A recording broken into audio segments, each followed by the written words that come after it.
Welcome to the Hilltop Glove Podcast. Welcome to the Hilltop Glove Podcast. Welcome to the Hilltop Glove Podcast. Welcome to the Hilltop Glove Podcast.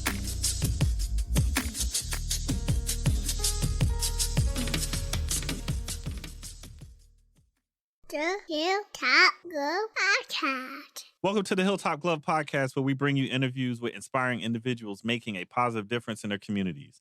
Our guest today is Marcus Hammond, co-founder and COO of the Movers and Shakers Mix and founder of the Black Food Truck Festival in Charleston, South Carolina. After being recruited to play basketball at the College of Charleston in 2004, Hammond fell in love with the city's vibrant food scene and culture and decided to stay after graduating with a degree in business administration.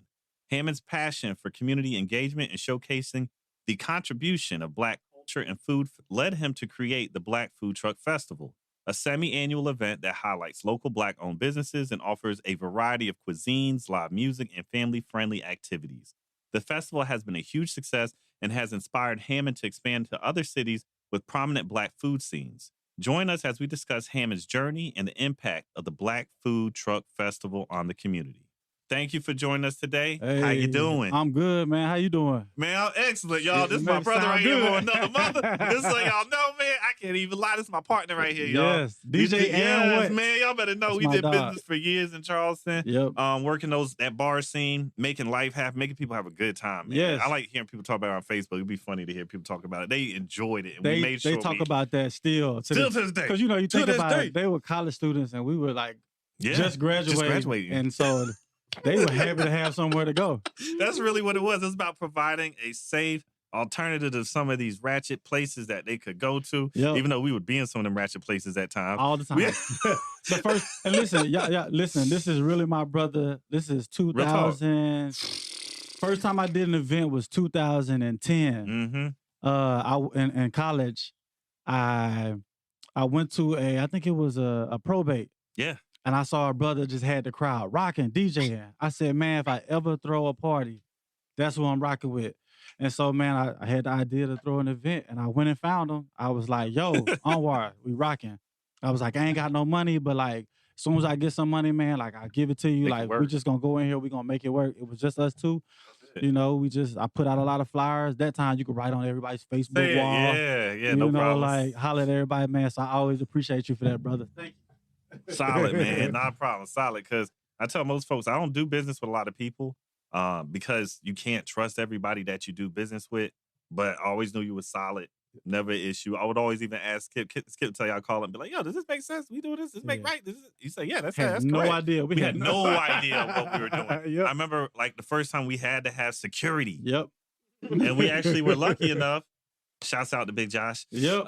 Big O looked out for us. And then we even had a Marine Yep. on Y'all security. remember that? Yeah. They like, y'all don't realize we were serious about it too. That's why I try to tell people we were official. The white guy, we did everything proper. Danny Danny, Diller was, man. yeah, like Come on, that. man. Shouts out Danny. Yeah. But they held us down. We had a really good time of opening up Charleston downtown to a Black urban Yep.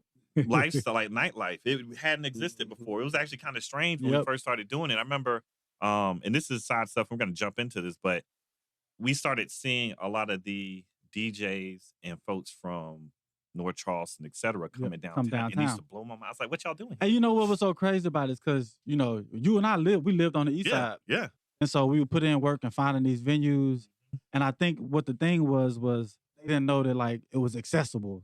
It was like they weren't coming downtown. At all. Then when they saw that these venues were accessible, you know, you had a few people here and there.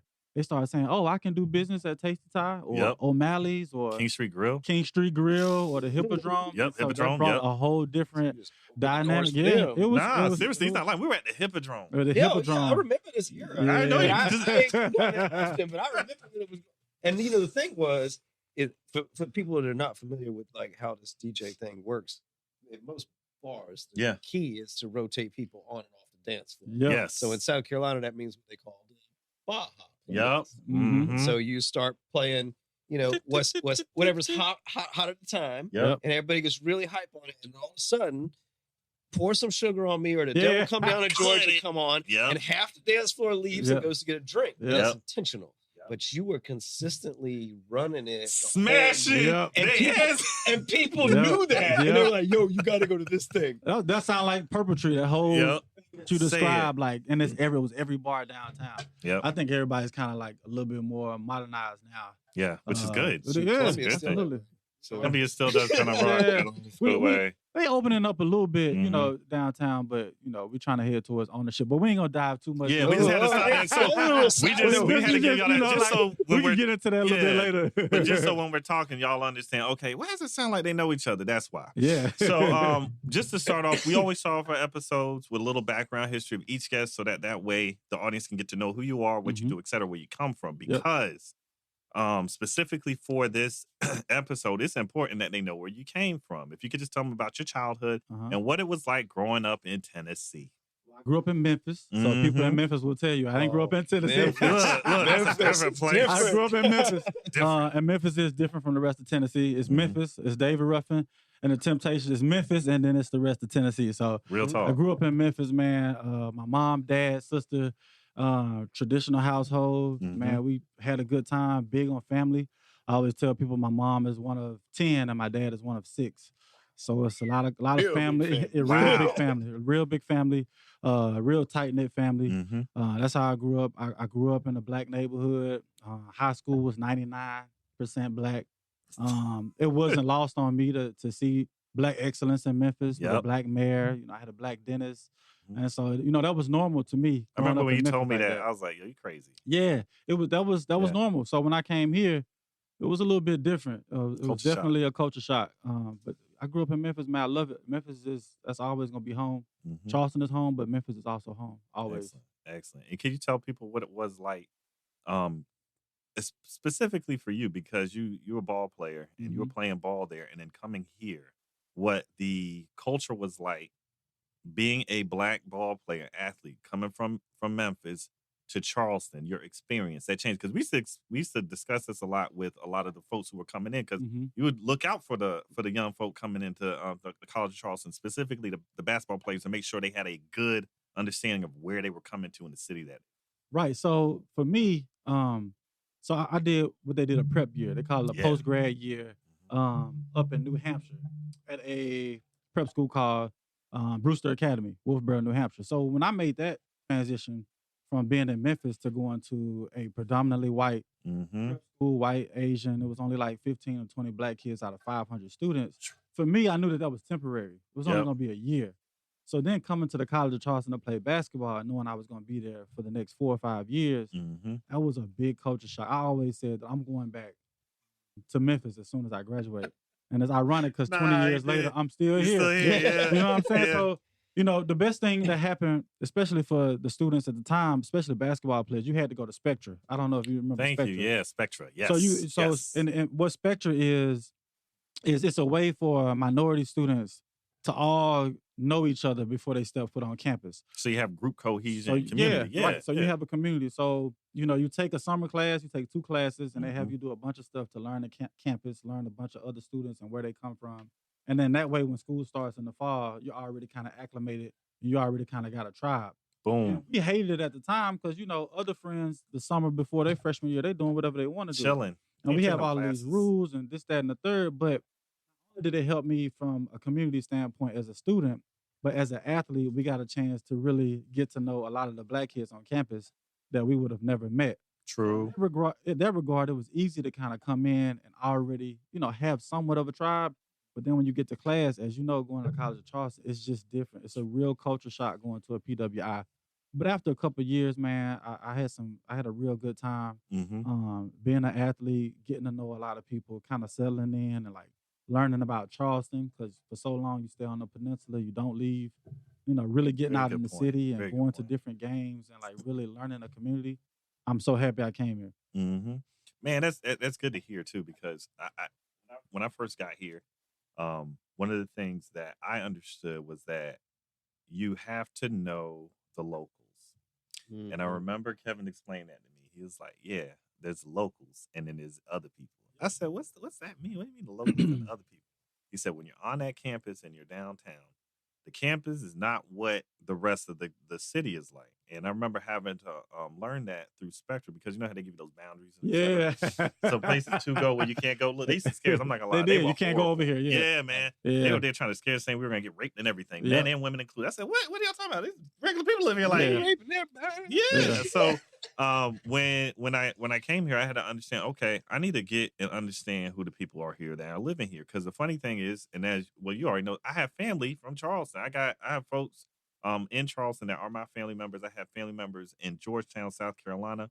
Between the two cities, that's where our people were dropped off on the boats. That's where we're from. So I couldn't be ignorant of the fact that the culture that was on the campus is not the culture of the city. Right. So to get to learn that culture and be a part of it, be in the community, work in the community, etc. It was something that I think that I always cherished, and I was always happy to do it because anything that was happening in the community, any work in the community, I do it for free. That's dope. And that was the big thing. That's And dope. people knew that about it. They were like, yo, if you need something, give on our call, blah, blah, blah. He'll come in, he'll make it happen. And that was just coming from, that's something that Kevin and I, growing up, that's how we were always raised. You go out and you serve in your community, you make sure you're a part of your community. And that does lead us into asking, this is funny.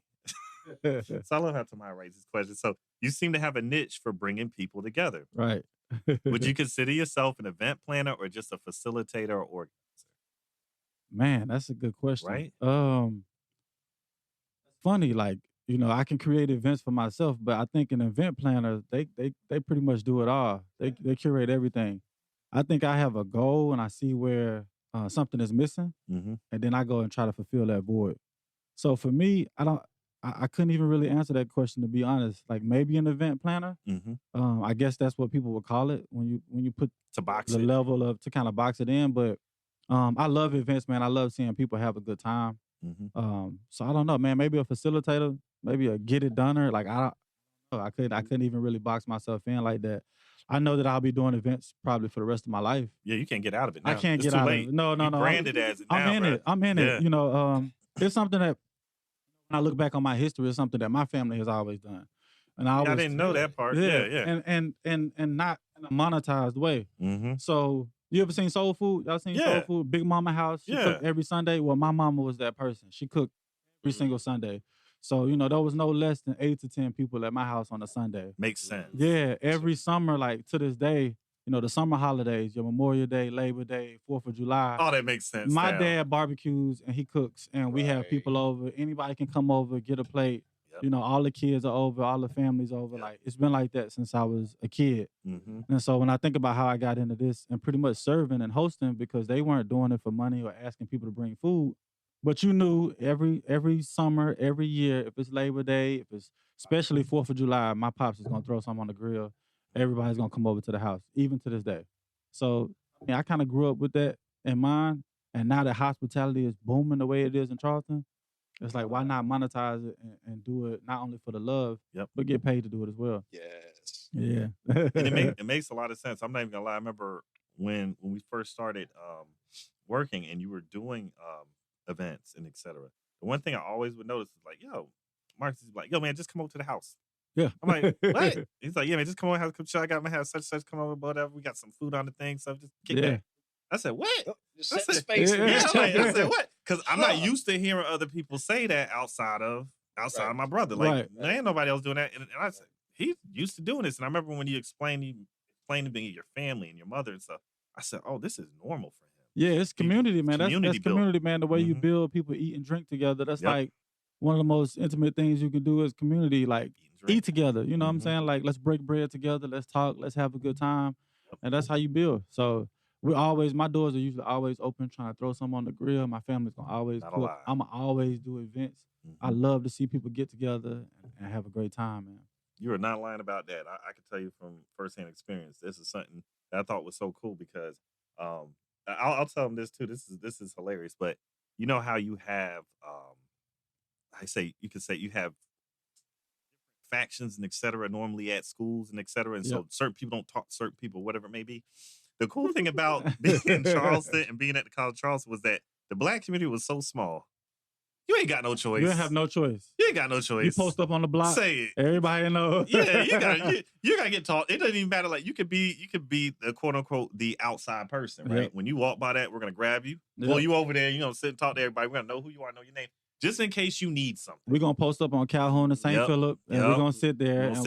Everybody go up the block, and the block starts growing. Yep, that's how it happens. Everybody talks. So, and you need that. You really do need that. I think College of Charleston maybe has 11,000 students, and you got a percentage of black kids that's 2 to 3%. So you really need that community, man. And the best way to do is, man, break bread together. Listen to music together. Have the DJs come through, throw on the vibes. Come on, yeah. So y'all can actually sit and learn each other. And I always thought that was cool because for a lot of folks, they'd be like, "Hey, Marcus is nice. He's not like these other people out here." Tell me. I said, what y'all expecting to do? Like, what y'all expecting? How y'all expecting them to act? I thought he would be like mean and not want to hang out with us. I'm like, gosh, it's that big black man stereotype. You're a big dude, man. So when people see you, they're like, I'm gonna stay over here. I ain't gonna mess with nobody. Yeah, man. But I always thought it was funny. And if you could speak to this, what is it? Because especially in your position, you're organizing events, trying to bring people together. What things have you seen? You being a tall black man, etc. Has it been an issue? Has it kept you out of certain doors? Have you had to sell yourself differently in order to be able to throw events and etc.? I've been fortunate enough to not have to. I think because of the name, we have to sell it a little bit more. The blessing for me and my team is that we have the numbers and the videos and pictures to show the excellence of the Black Food Truck Festival. Numbers. The only thing that we typically, man, run into is, man, we get trolls on Facebook when we run ads. Really? Yeah, we get a lot of trolls. And it was it was the thing that I didn't anticipate, right? Yeah. So I knew the name of the Black Food Truck Festival. Like, I knew it would catch people and people would want to come. Yeah. And the people who get it would get it. I expected to maybe be in an interview on the news and maybe someday somebody asked me a crazy question like, why the Black Food Truck Festival? But what I didn't anticipate was that when we paid for Facebook ads, that people would literally get up under our posts and go nuts. Why is it the Black Food Truck Festival? What if we had a white food truck festival? Are the food trucks actually black, or is it just for black people? I bet it's gonna be a bunch of fried chicken and overseasoned food out there. It is a whole other thing to be a total jackass when you're sitting on your lap. Yeah. These people wild because I'm not good on the social media. It's wild, man. Like that's even when the Post and Courier features or ABC News or features. Like anytime we get one of those big platforms to be like, come out to the festival, it's just a bunch of trolls. It's crazy. It's craziness. And I'm human. I don't typically respond, but sometimes after a couple drinks, 2 or 3 in the morning, I'm seeing people. He said, you say this? All right, let me rebut. I get caught up in it, but for the most part, we haven't had. I don't like to think that we've had problems because of the name. Yeah. I don't like to put that limit on us. Maybe there have been, because we are trying to raise a lot of money and get a lot of sponsorship dollars, but I would hate to think that that's the reason.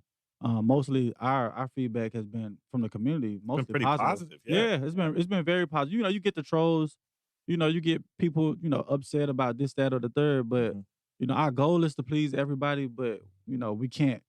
We just can't. When you have 12 to 15,000 people coming out, that's impossible. So we try to do the best we can and keep on growing, man. But for the most part, that's about the only thing that I just did not anticipate it. I'm blindsided by seeing a lot of trolls online. Then it gets the community of an uproar because they want to defend it. Yeah, they want to defend it. Yeah, they want to defend it. Well, the other thing is, most of these trolls are not people either. This is just an algorithm. I read an article about that like more than 60% of online users were like troll, like they were like bots. So they don't exist. When it first started. Right? Yeah. And I remember very specifically, I made one tweet about the moon.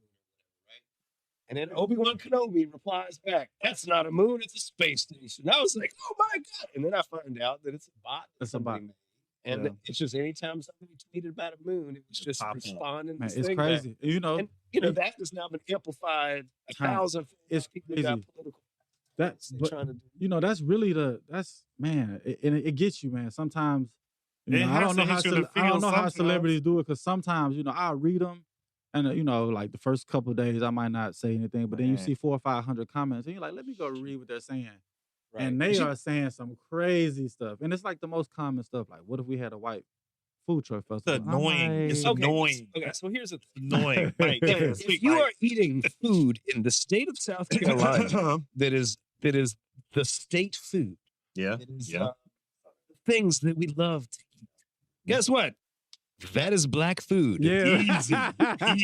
All of this Southern cooking, all of this stuff. The stuff you love. Yep. It's the jokes about the overseasoned food is what you come to the black food truck That's festival to what, I mean, the British Empire would world trying to steal season some food. Yes. That's all what it was about. They wanted seasoned food. Yep. Yeah, man. Yeah. Other than that, man, we rocking and rolling, man. Like the images, the videography, the photography, man. I shout out to Katrina Crawford. Shout them out. And shout out to Daniel Green, man. They do a great job of capturing the festival. And so when we put those images in front of people, I don't care who you are. It's pictures of family. It's pictures of people inviting. having a good time. Yeah, man. It's inviting. It's a fun, safe time. And at the same time, you're giving a platform to a lot of businesses that don't normally have that range to be able to hit everybody. And that's what makes it extra dope.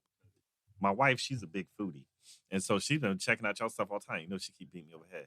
No, Marcus, don't you? I ain't even going out here yet. I was like, don't attack me. So now I'm like, all right, I gotta go. I gotta go make a plan. I gotta make a trade. It's almost like making a Hajj. Man, you gotta come. I know, I have to. It's the fourth weekend in April every year. So that's my birthday's April 1st. Yeah. So the fourth weekend, we're gonna be at the fairgrounds, April 26th through the 28th. And man, it's even if it wasn't my event, I'd be like, man, I gotta go every year. Like it's dope. It's something I've to been see. getting hungry just sitting. Yeah, it's crazy. Man, it's a really dope vibe. Could you and this is gonna be for those folks because our podcast is about learning as well. Could you explain to some of these folks on our podcast, just in the beginning, how did you start the process of putting it together?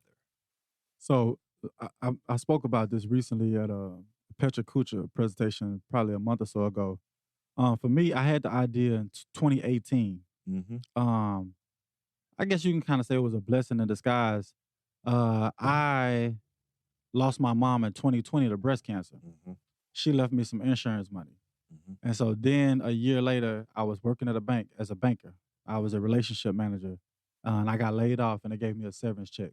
So I was able to take that severance check and dump all of it into the Black Food Truck Festival. And so with that, I took that severance check. I took a gamble, which was crazy. Don't try this at home. He's done plenty of event promotion before. Yes, it's not his first time. And I do have to credit myself with that too, because I tell people like, don't do what I did. You know what I'm saying? Because I took a big gamble. Yeah. I didn't have a wife. I don't have kids. I don't have a wife. So I was able to just bet on myself. Did that. And the first time I did it by myself and I didn't do a press run. I didn't do any interviews. May have done one Instagram live. But I just wanted people to see the event and come for the event and not because of me. I didn't want them to come because of me. It's a good point. I didn't even know that you were the event person when nobody I first saw it. Nobody knew that it was me. I created it. And I had my experience in events, so I knew to get the graphic design. I knew to get my social media right. Yep. And I knew it was an event for everyone. So that what made me go to the radio as well. And so I did a bunch of marketing and I did a bunch of stuff free, paid for. I did everything you could from behind the scenes. And crazy enough, I gave away 500 tickets to the first event. Like I just flooded the market with 500 tickets. I will say this. I gotta stop. We gotta say this so people know. Just so y'all realize this, because I know what he's talking. I know this guy. Yeah. This guy is not afraid to invest in himself. Yes. And I go, especially for our podcast, we always tell people this is advice that you need to take with you as you're going elsewhere.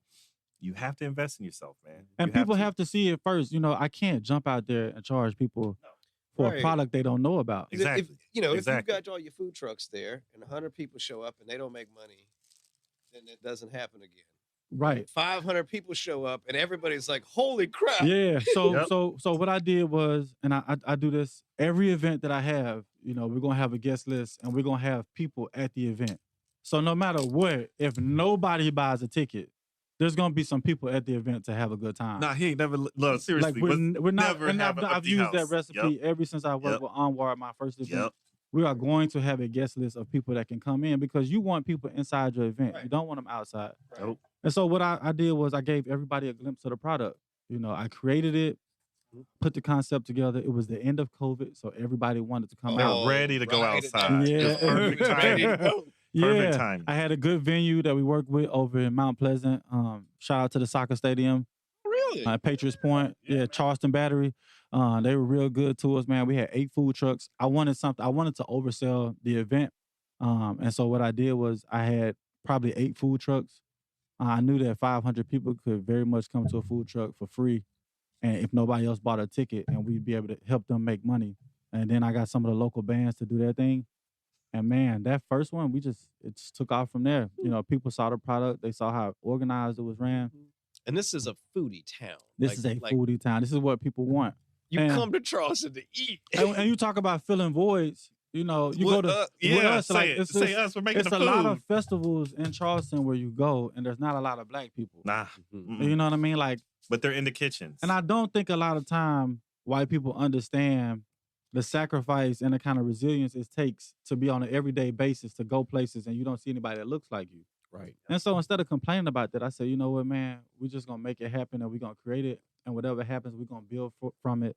In year 3, 4, and 5, we'll be able to grow to 15,000. Wait. Say that again. Again, for your 3. You see how he has a plan. There's a plan. It does not just coming out of the ass. Yeah, my biggest thing for the first festival was I originally wanted to do it for free because I was comparing it to another food truck festival in town. I said, I want everybody to be able to come to the event for free. And when they come to the event for free, we'll be able to collect a ton of data. Smart. We'll be able to take that data for the next festival and sell it, package it up and sell it. Well, I had a couple people telling me, they were like, you cannot do it for free. And I was like, that's the goal. They were like, well, you're comparing yourself to another food truck festival. You're not the same as the other food truck festivals. You're giving them something different. And so we charged $10, gave away 500 tickets for free. People came out. They loved it. Not only did I get the data, we knew that we had a market of people that wanted to come. And if I had went free, I would have bellied up. So we charged people and they came in, and that's when I was like, okay, we got something special. Year 3, 4, and 5, getting to 12 to 15,000 people. I said, you know what? We're going to do it twice a year. And Jabari thought I was crazy. I'm like, nah, we're going to run it back in the spring. Springtime, we had triple the amount of attendance. We had 15,000 people. And we've been rocking since then. And, you know, a lot of that, you know, you talk about people getting to see the product, not just the people that came, but getting a dope photographer and a videographer to get those images of people having a good time and putting them out there in the public. And, you know, we've been going since then. We're not, you know, quite where we want to be yet, but a lot of moves all over the nation. And so that's big for me. And you're making noise. Making noise. Fastest growing Black-owned festival in the country, if not the fastest growing festival. So, over 240% since that first festival in 2021. And we're only this month, November, we'll be only in our second year. We're our 2-year anniversary in a couple weeks. Crazy. Man, take a shot at y'all. Take a shot. Celebration, y'all. Libations. Celebrations right on the corner. Celebrations. Yeah, man. But so how many food trucks you planning on this next one? We had 45 this year in April. Holy crap. That's a huge No, that's the point. It's not small. It's not small. So we had 45 in April. So the baseline right now, we have 45 vendors and probably 39, 40 food trucks. So we'll probably start off at 40 this year. And then we'll track the numbers as they go over the next 60 to 90 days and see how many more we need to add. We had about 12,000 people this year. I'm projecting that we'll have over 20,000 people. We're not having a fall festival, and we usually sell tickets 60 days out. We're planning on starting to sell tickets in November or December this year. Smart. And then we'll start. People plan their vacation a long time ahead. They do. And then what happens is, you know, every year we go viral once or twice. And so this time, you know, whenever we catch a lot of traction or go viral, we already have tickets on sale. Smart. And so we're packaging it up. This year we had our first time doing an opening event. So we had an opening event called Rhythms and Booze, which is a party that Friday night. That was cool. I saw that. Was cool. Yeah, that was dope. Now we're also adding Trapioki Saturday night, which is another party. So the entire weekend, we're just gonna dominate the whole weekend. So you can buy a package and you can come to the food truck festival. You can come to the parties at night, But he look, you set you this gotta up tell as a this. destination event. Yeah. Like, That's people what it coming is. down for this specifically. Like how people do food weekend festivals. Absolutely. This is a food weekend Absolutely. festival. When if you wanted to come to Charleston and try like, you know, Everything. if you want to try like 10 shrimp and grits while you was Yep. down here, like I mean, Yep. you'd be dropping hundreds of dollars. And you would have to bounce from place to place, Right. poor parking, unable Right. to get in for Right. whatever. When Right. you can come, you know what this reminds me of what you're doing, but it's doper because first of all, you putting the music and the events in it, and that's why I like. Well, you know, that's a reason for me to Say do it. That's music. what make it. Look, I'm gonna tell you. And this is funny. I'm gonna bring my wife back into this because my wife, one of the first events that she went to in Charleston, she said, "I enjoyed myself. I had a great time." Black event was one of your events when they were doing Trappy Hour. Oh yeah, This is old. This is back. Yeah, this is so Trappy Hour. that wasn't me. That was This is that with was Tanika and Johnny. Yeah, Tanika and Johnny. Yeah, Trappy Out. Yeah, but of course, partners we that we know always, about. Yeah, we're always gonna support each other. Absolutely. But the Cocktail Bandits. Yep. Shout out to them. Yeah, shouts out. And especially Mullins in the house. Mullins in the house. Nobody don't know about no Mullins, but she know we know. But yeah, that's one of the first events that she went to, and the thing that she told me was like, it was cool going in and knowing that the event was ran by people that looked like me. I was like, well, you know what else is going on? And that's when I first told her about your thing. And after that, now I'm messed up because I got to bring my ass down there. I got to bring my ass down there. But it's cool how you're setting it up because it reminds me of the Taste of Chicago. And why I'm saying that is because Taste of Chicago set up in the summer in Chicago. It's just every piece of food from Chicago that's popping available on the pier. So you don't to go. And it's funny you said that because I had a woman because I've been traveling all summer, like trying to learn the festival business, and she brought up Taste of Chicago, and she was like how everybody's just set up and they go out there and they just eat. Come on, yeah. And it's smart, and you do it over a period. When they do it, it's over a period. It's usually over either over a week or the weekend. Yeah, depending on what's going. Chicago weather. Yeah, that's always the issue is the weather. Yeah. That's why they always try to hold it in like the summertime, but. Depending on what's going on, it'll be held over a couple of days. I've been to it once, and I'm telling you, what you're doing is almost like a better version of it. So that's the thing because that's my point. We do. The music is the heartbeat of the festival, and that's what's dope. That's what's really dope about it. And Can you explain that to the audience? Why is that so important? So you know, we want when I do an event and it's free game for me. One of my theories is to be able to touch all the senses. Okay. Like, what are you seeing? What are you hearing? What are you touching, tasting? How do you feel? So if I can embody that inside of a festival, I can get you to come in. I can get you stay all day. And if you stay all day, you're gonna spend more money. Which is so it's all the customer's not always right, but the customer's always first. And so if I put my onus on making sure you have a good experience by feeding all your senses, then it's gonna help our business to be able to grow.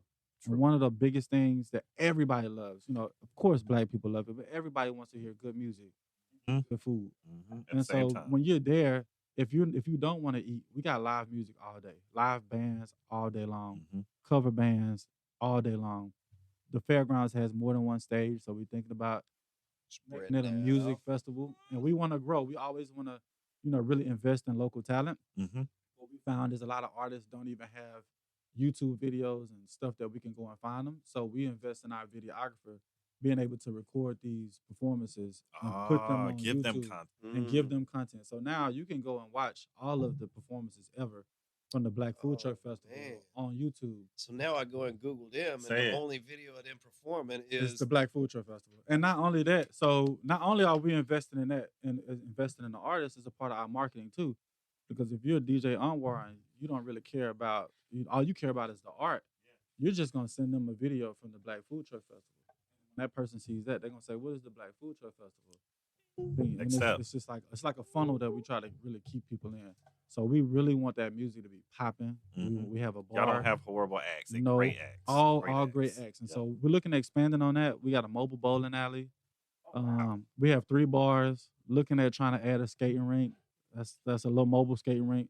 I mean, we're trying to really grow it to where people are coming in and say, I have to go to the Black Food Truck. Man, it's gonna be my birthday present every year. Yeah. Y'all better stop. Where you going? Down to the Black Food. It's my birthday. Let's roll. Music all day long. Parties on Friday night, Saturday night. Working out a deal with the International African American Museum.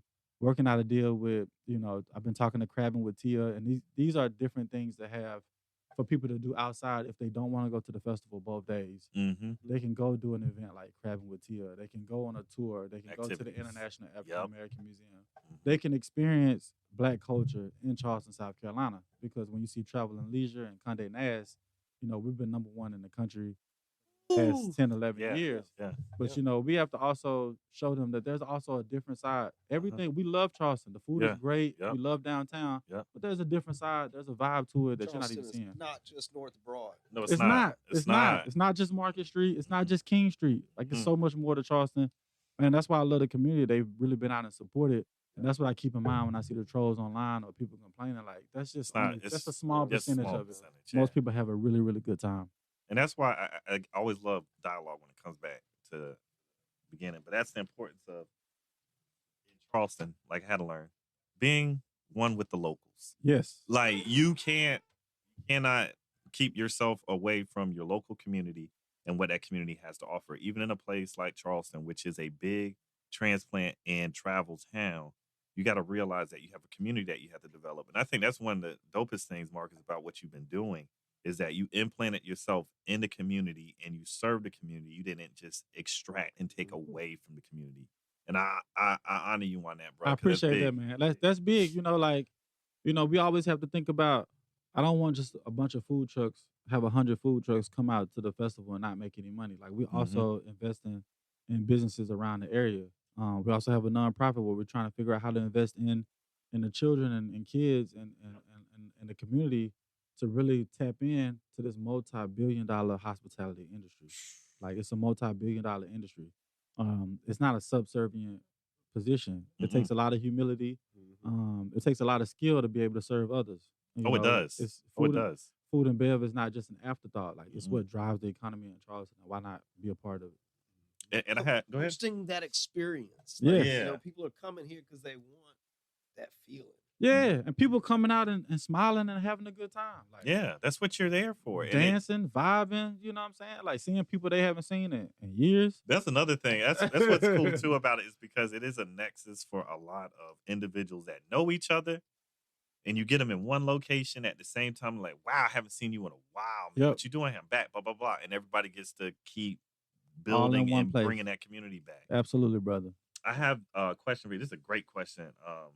Thanks to my Allen for these great questions that we have today. This one is important because this is something, again, for the audience to understand when it comes to behind the scenes. But on the day of the event, can you tell us what it's like behind the scenes, and what are some last minute hardships that you might encounter when executing a successful event? Hectic, man. It's it's hectic. You know, I talked about that first festival. I did that one pretty much alone. I think Jabari, you know, he tapped in and helped me out.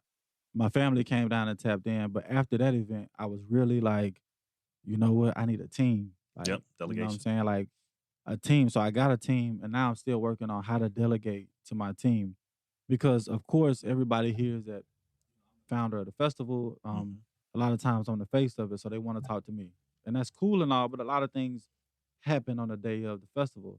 And what it really is, man, is just really making sure that everybody is in their role and managing their teams correctly. It's like a corporation.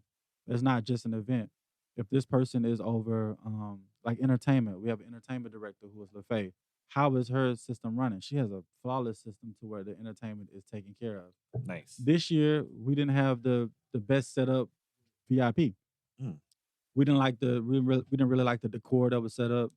And then it rained like 2 hours before the event. And it didn't rain. It was a torrential downpour. Everybody know Charleston, it'll just rain. Everybody's frustrated. Yeah. You know, that was a big thing this year. We didn't have the VIP bags filled. And a lot of it is a learning curve of learning, like, setting dates, setting deadlines, so that come time for the event, if something doesn't work, it's not because of a lack of preparation. It's just something essential or external that happened that's beyond your control, outside of your control. Most times, though, man, it's just more so of managing time and who you're going to talk to and making sure everybody is set up in the right place. Other than that, man, you're just rocking and rolling. You're just trying to manage your time because people calling you, everybody wants to talk to you. I figure that. Everybody wants to connect with you. Become a point man, even though you technically are not a point man for those specific things they're calling about. My team is on me hard about that. They get on me tough about that. Don't answer that. Send that to me. Make sure you ain't doing, because I already know how you're going to do. Yeah. So what I'm naturally trying to do and what we're putting in place right now is, we have different people and they have teams up under them so that everything is not coming straight to me. I trust my team to be able to handle a lot of the confusion or anything that may arise. It's stuff that when you do events that you just don't even think about that's going to happen. Case in point, our first event last year in April, I picked a date. I did a 10-year review on the date. It's like between 70 and 75 degrees on that particular date, right? Yeah. So I'm like, okay, that's beautiful weather. Last year, it's 83 degrees. We sold, I set a limit of 5,000 tickets. Before the event, those tickets were sold out. So I had to open up the tickets again. We sold 6,000 tickets the weekend of the event. So naturally, there's a long line outside. I only had 4 scanners to scan people in, right? Your numbers doubled like in a weekend. Right. In a weekend. That fast. So something that happened, right? We had iPad, or it was iPhone scanners. It was 83 degrees. They all went down. They're hot. They're hot. So now everybody's in line all the way out to the street. We're blindsided because now everybody showed up at one time to purchase tickets. We don't have the other gate open because we don't think it's that many people coming. Yeah. And so now we're like, man, what do we do? We had good volunteers that jumped in. We put Eventbrite on everybody's phone. Everybody just kind of tapped in and tried to get people moving and getting them in as fast as possible. So a lot of times you just have to know that you have a team that's like work under stress and can really like think just off the cuff, like, okay, what are we going to do? We got to figure it out because you don't know don't know what's going to happen. In that case, we were able to get everybody in. We're like, we're not going to check kids. We're not going to check women's. We're just going to get everybody. Get the bodies in. Because we have to make sure that their experience is, although it may be our first time dealing with an event this big. What did you say? What did you say about customers are always right? Always first. Yeah. Always first, so, not always right. That's a really good way to look at it. Yeah, so I'm out there with my phone out scanning people in because they have to know that they see me out there as the founder. Like, listen, I don't want y'all sitting out here in the heat. It's not good for y'all. It's not good for me. So, really just having a team to be able to handle all those problems is probably the best thing you can do on the day of the event. So making sure you have a great team in place to assist you with anything that could go wrong. Everything will go wrong at sometimes. This is how it works. It's just how it goes. When you're dealing with that many people, something's liable to happen. And you just got to be able to figure it out, man. Like, you always got to do your best. Like, it's always about the people that's attending your event. It's always about your customers. Always about their experience. And sometimes, they're not going to have the best experience, and what you provide might not be for them. You got to make sure that you put them first. And so that's what we do. That's at the helm of what we do at every festival and at every event. Man, that is dope, man. I always like to hear people talk positively about customers and customer service, because I know living in Charleston, seeing food and bev, and actually living in the life up front and seeing what it looks like up close. One thing I remember this gentleman telling me this. It was an older fella from New York City. He was in his 70s. He had to be in his 70s. Been all over the world, traveled, been to Asia, Africa, etc. He was telling me this, right? I was taking care of him one day because I was working at a restaurant at this time. And he was like, hey, man, I just got to stop you real quick. He was like, man, you've given me the best service I've ever had in my life. And he was like, I've been everywhere. I paid the most money to eat the worst food I've ever had.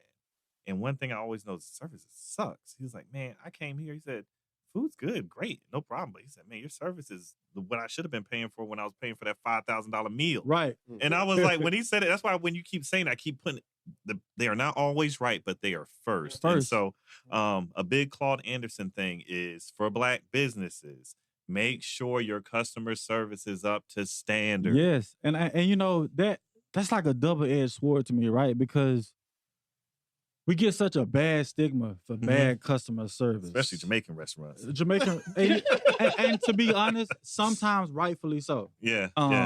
I have my own personal thing where I don't trash Black businesses online. Yep. Only because there's only but so many of us. That's true. And if we continue to feed that stigma, it's okay to tell the truth. It's okay to want, these businesses to do better. But when you go online and you trash them, we don't have that many of them. Case in point, like a lot of people were really upset last April about standing in line for 45 minutes to get into the festival. But you got to be honest and be like, hey man, like I'm trying my best. Like this is what happened. This is what the circumstances. This is what the circumstances are. It won't be like this again. You know, and I think that's the real problem with some businesses, not just black businesses, all businesses. All of them. Is when they mess up, they don't face it. You know what I'm saying? They just try to, they keep, and then you go back and it's the same thing. They didn't leave us this time. We must be doing something right. That seems to be like the theme after COVID. It's like, oh well, y'all was fine when you had the ketchup bottles and plastic silverware.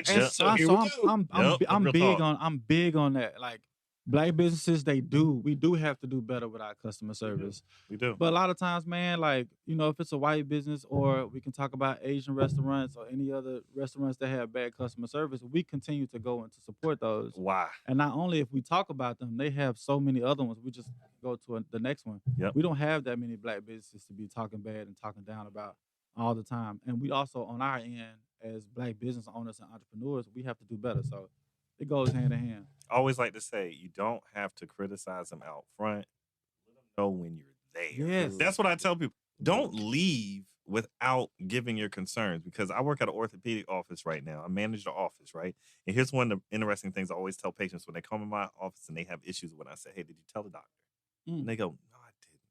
I was like, that was your chance to be your best advocate to get the care that you wanted. Yep. That person at that front desk that you're cursing out right now, you know they ain't no doctor, right? You know that's not a medical provider. They can't give you no clinical information, nothing to assist you. You know the person at the front desk is about to go take the doctor in the back and tell them all of these. No, they're not. No, they are not. And they're like, huh? Like people don't tell me these are grown-ups too. I always like to tease people. These are people over the age of 50, right? And I'm like, you've been around, you know better than this. You know how this game runs, right? And they talk to me, and I had this one lady I asked, I said, so were you all sugar plums and fairies out there when you were cursing this person out? And they said, no, I wasn't. This is a grown woman. She cried. I'm giving her. And she's like, you're right. I should have been better out there. I could have acted proper. Right. I could have explained. And that's how I think for our businesses, when we go to one of our businesses and say they didn't keep it clean over here, or the food didn't come out in the right time, or wasn't hot enough, don't be ignorant about it. Just pull them to the side and say, hey, next time I come through, make sure you do this, or how that. to communicate, man. Like that's how this ecosystem grows. We have to communicate on both ends. Like, you know, if I'm providing a service, I have to receive some of your criticism. Boom. And some of it I read, I'm like, you're right. You stood in line too long. I mentioned earlier we didn't do the best with VIP. It was our first time doing VIP. So now we're super focused. Adrena Nelson is our creative director. Now we're gonna create the ultimate VIP experience because we gotta fix this. Yep. You know, we're trying to like be the best. We're studying the other festivals. We're trying to be the best that we can be. So we ask people to have some grace with us. Please communicate with us. Fill out our survey. Tell us what we did wrong. See, look, they're giving you a survey for a reason. Yeah, like fill it out. Tell us, you know what I'm saying? Like we don't mind. Like if you just didn't like it, you just didn't like it. You know, boom. Like maybe it's not for you. Go through 40 food trucks and not like that's it. That's that point that comes in where you say, come on now, y'all are just it's the line sometimes. Yeah. You know, sometimes you know sure. you gotta know that if you're going to a food truck festival, you're gonna stand have lines. Line. It's a food truck. And we're finding that balance. Like I said, we're almost 2 years in. And you know, we're finding that balance of trying to figure out what is that number, that sweet spot of okay, we got 45 food trucks. How many people can we have? Can we have 6,000 people this day? Can we have 8,000 to 10,000 people? How many food trucks we gonna need? Who's really coming for the music? Who's coming? You're doing the investigative research. Yeah. I know you're doing the research. You know, the reason I know you're doing the research is because you are not giving the same product that you have been given every time. You are upgrading, updating the product to make sure that it meets the needs of the customers. Absolutely. So obviously you're out here making that change and trying to make those services better for the participants. Security, like we added security to our team, that we opened up a different gate. Nice. Because we want people to be able to, if you're not in there having fun with us, then that takes away from your customer experience. So yeah, we working, man. We working day and night. We're not here for 3 to 5 years. We're trying to be here for 15 to 20 years. That's what I'm talking about. You know, when you talk about Essence, when you talk about, you know, Coachella, when you talk about, I love what Coachella does in their YouTube presence. Make sure you follow us on YouTube. Yes. Shameless plug. You know. Oh, you ready? You ready? Yeah, let's. You ready? Wait, we're gonna move on because this is what we do, man. Yeah. Watch this. We're planning such a huge event for the city. How do you stay grounded and balanced? Ooh, man, that's a tricky one. That is, isn't it? Especially in this city. I got a little cousin, man. He does beats. Shout out to Goliath Beats in Memphis, Tennessee. Yo, that's your cousin? That's my cousin. Yeah. He's dope. I know your cousin, but I didn't know that was your cousin. That's my cousin. Yeah, it's my little cousin. And Yo. he talked about how a lot of producers, talk about getting stagnant. And I said, well, how do you fight that? And he was like, man, you got to travel. So for me, finding that balance is like, this is the first summer I've traveled as much as I've traveled. And I say it's for business, and most of it is like I go and research, but man, I just get to get new ideas and be around people and like really figure that out. I think that's what really helps me to stay balanced is going to all of those different events and seeing what people do and just kind of figuring it out. Like keeps you fresh. Yeah, it keeps me fresh. I think about my own customer experience. Like I went to Afro Nation in Detroit. I'm like, all right, how's their VIP system? Like, what did they give me? Like, how did I get into the line? Like, where's their VIP bar? Like, is this free? Is that free? What kind of swag did they give out? Like, how big is their stage? Who are their sponsors? Like, who are their sponsors? Yeah, we've been doing that. We've been doing that. Yeah, we know about that. Yeah. Who are their sponsors? Like, you know what I mean? Like, who's really tapped in? Like, where can I find all of this at? Like, and then if I get stuck, go to ChatGPT, type it in, figure it out. Like, thank you. Yes. There's ways. Nothing wrong with automation. There's ways to figure this thing out. So I think the thing that really keeps me balanced is really like staying honed in on the craft. And I know it's kind of like hypocritical to say that answer for keeping you balanced, but going back into work. But it's allowed me to travel and be in spaces that I've never been in before. And I've been enjoying it, man. I've been having fun with this festival, man. A lot. Just, sometimes I sit back and I look at the stuff that we've created and, I'm like, man, that's dope. I tell Katrina and Daniel, our photographer and videographer, like, we're going to be in museums one day. People going to look back and see all of this, like, man, that's dope. See what they were doing. These pictures, these videos. Like, look weird. It's gonna look like like the stuff that we would look at from the 70s it's and gonna the look 80s. vintage. Like, and it's like 2D ass film. Yeah, it's like, even the bands, like there might be, some guy when he's 75, he's gonna tell his grandchild. I was like, at here. I played at the Black Food Truck Festival. This was our first real gig. Yeah. Real talk. You're gonna be those people. So we create those see experiences, man. So the Black Food Truck Festival is just so much bigger than me now. And that's the fun part. Like, do you understand it? Is that something for you that you're still trying to grasp? I'm still trying to grasp it. Yeah, I figured that. Trying to grasp it. Yeah, I haven't fully grasped it yet. It's outside of you. Yeah, it is. It's so this summer I think I grasped it because I see other events that they do really well. They get a lot of sponsorship dollars, but they don't even have like a quarter of the attendance that we have. And so then I started to realize, I'm like, 15,000 people is a lot of people. Or I had somebody tell me, it is. Do you know there are teams that don't fill up stadiums with 15,000 people. So, teams with sponsorship. Yeah, but the way, with sponsorship. Yeah. Cheers.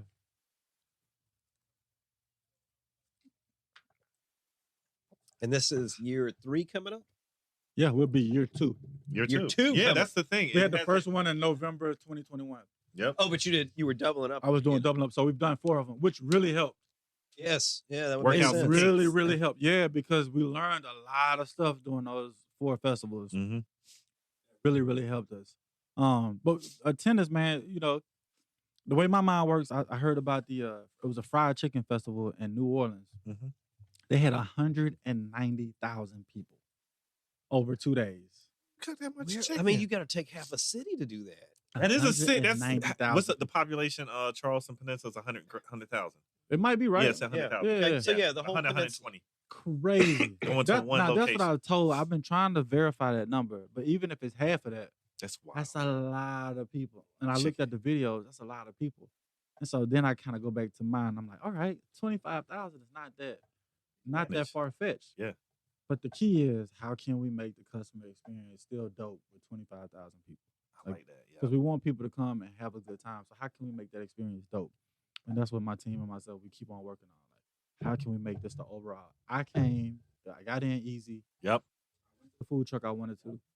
I bowled. Mm-hmm. I dropped my kid off at the game truck. They were fine. Everybody was watched. Like security was the festival. Skating. We did a little skate. I'm working on that. I'm working they hard. like that. I'm That trying to skate get park. that mobile skating. The mobile skating park. Yeah. Yeah, and I didn't talk about this. We have a hookah lounge and a cigar lounge in the back, like with a DJ in the back. So it's like, how can we keep on like developing this experience to where it's seamless, but we still have a lot of trucks and we still make money. Yo, when Vegas comes, man, the Bellagio, somebody like that is like, hey, we want you to come out and do this in Vegas. Don't forget about us, y'all. Yeah, I got you. Make sure I can ride out there. Then I'm to gonna have Vegas. to figure out if I'm really in the event. Yeah, real talk. That's when you figure it out. Like, Yeah. I got to do it for somebody else. I'm gonna tell you like this with what you're doing, because I mean, watch trends. The food festival yeah, in Charleston is kind of a big deal Yeah. because we watch trends, we follow trends. This is something that we have to do, and I'm telling you, more than likely, what's gonna happen is one of these folks are gonna say, "Hey, they're gonna offer this again, but we have everything you need to make this work easy. Yep. Would you be able to bring it here?" And you're gonna start being asked that. And that's if you haven't already been seeing that with the events that you've been People going been asking us, and so I was in a multi-level marketing company. I was one of those people for like a year. Like, you want to turn $100 and right, DJ Can you turn $100? Kevin tried to get me some knives at some point. Yeah. I went through that thing. Oh my Lord! They're sitting there and they'd be like, "We don't really think that you're into this." And I was like, Yeah, No. "Sure, I did absolutely want to do this." I did that. You want to retire your mom in 6 months? I can help you. Yep. But they gave us a lot of education on sales, and they gave us a lot of education on overcoming objections. It was like school. Like, you didn't make any money. It's definitely a pyramid. Very pyramid scheme. Understood. Man, we learned learned so much, and one of the biggest things I learned was system beats genius. And so, what we've been trying to figure out is we really been honing in on building the system for if somebody calls, and they say, we got $10 million to buy the Black Food Truck Festival. What's your system look like? You got the process. We got the system. We want to really create that process. And so we're still working on it to where it's a system. This is done on this date. This is done on this date. This is done. Like, we got everything done and falling in line. So if a Bellagio calls, or if somebody else, because now I've put myself as an SME, as a subject matter expert. So now when they ask me, can you do this? Can you replicate this? Because we want to do it in different cities. Can you replicate this in DC? I say, team, we got the system. That's what we need. Here's the book. We need to do. Because you could easily fall into line with the Essence Festival and go down there and provide certain experience. Yeah. You could go out to, you could. What's the one out in Texas? That's what I was about. The Austin in. You talking about South by Southwest? South by Southwest. You could go out there and you could technically provide the services that they need, food-wise, etc. Take this thing on the road. No, seriously. That's the goal. We want to. We're doing this one in April, and I really want to look at other cities next year, like going to different cities. But you got one of the best home bases in the world, so we're always fine. We're always here. You're always fine. And like when Black people hear Charleston, they think racist. They think racism in South Carolina, and like a lot of what we do is changing the narrative. Like, come down. We got beaches. We got the best food. Yep. You know what I'm saying? We got the best people. We got culture. We have everything you need. Like, come down and have it and enjoy a good time. And you got freedoms. Yes.